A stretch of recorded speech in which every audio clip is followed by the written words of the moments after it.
আগতে স্বীকাৰ কৰিলে কথাটো তল পৰি গ'ল হয়। ইমান দিন ঘূৰাই পকাই তেখেতে কিয় থাকিলে?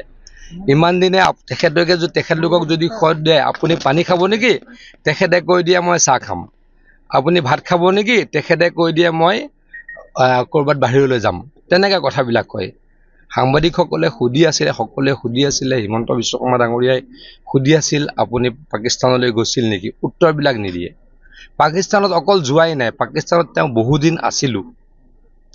তেখেতে বহুত দিন আছিলোঁ। মই জনামতে তেখেতে লাহোৰলৈকে প্ৰথমে যোৱাৰ অনুমতি পাইছিলে। তাৰ পাছত আকৌ বেলেগ কেইবাখনো ঠাই তেখেতে ঘূৰি আহিছে। কেনেকুৱা তেখেতৰ সংযোগ আছে? ইমান ষ্ট্ৰং বণ্ডিং পাকিস্তানী কৰ্তৃপক্ষৰ লগত তেখেতৰ আছে। আজিয়ে মই এটা টুইট কৰিছোঁ। তেখেতে কৈছে যে আমি ইয়াতে আমাৰ পাকিস্তান ভাৰতৰ ক্ৰিকেটত আমি ফূৰ্তি কৰাতকৈ পাকিস্তানত বানপানীত মানুহসকল কি বিপদ পৰিছে তাৰ কাৰণেহে চিন্তা কৰিব লাগে। ইমান ডাঙৰ পাকিস্তানী চিম্পেথাইজাৰ কেনেকৈ গৌৰৱ গগৈ ডাঙৰীয়া হ'ল, এইটো নিশ্চয়কৈ চিন্তনীয়।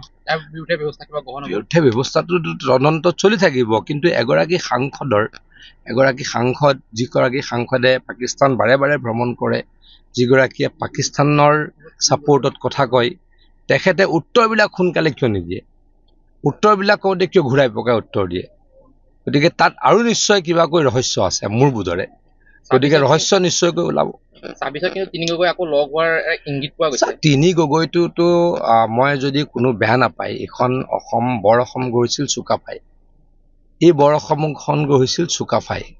এই চুকাফাই গঢ়া বৰ অসমখনত তিনিগৰাকী গগৈ থাকিব, তাতে কোনো এগৰাকী শৰ্মা নাথাকিব, কোনো এগৰাকী কলিতা নাথাকিব নেকি? কোনো এগৰাকী দাস নাথাকিব নেকি? কোনো এগৰাকী আমাৰ কাৰ্বি সম্প্ৰদায়ৰ মানুহ নাথাকিব নেকি? কোনো এগৰাকী মিচিং সম্প্ৰদায়ৰ মানুহ নাথাকিব নেকি? কোনো এগৰাকী আমাৰ বাগানৰ ব্যক্তি নাথাকিব নেকি? কোনো এগৰাকী হিন্দীভাষী ব্যক্তি নাথাকিব নেকি? গতিকে এই তিনি গগৈ শব্দটো অলপ সাম্প্ৰদায়িক যেন মোৰ লাগে। যি সাম্প্ৰদায়িক অসম এখন আমাৰ চুকাফা মহাপুৰুষে বিচৰা নাছিলে। চুকাফাইটো সাম্প্ৰদায়িক অসম এখন বিচৰা নাছিলে। তেখেত আহিছিল বাহিৰৰ পৰা, আহি অসমৰ লগত মিলি গৈছিল, অসমৰ ভাষা সংস্কৃতি গ্ৰহণ কৰিছিল আৰু অসমীয়াক একলগ কৰিছিল। সাতৰাজ লগাই একৰাজ কৰিছিল বুলি কয়। এতিয়া যদি তিনিগৰাকী গগৈ ব্যক্তিয়ে কয় আমিয়ে গগৈ, আমিয়ে ৰুল কৰিম, আমি সকল ক'ত গ'লোঁ? গতিকে এই সাম্প্ৰদায়িক চিন্তাধাৰাৰ পৰা তেখেতলোক আঁতৰি আহিব বুলি মই আশা ৰাখিছোঁ।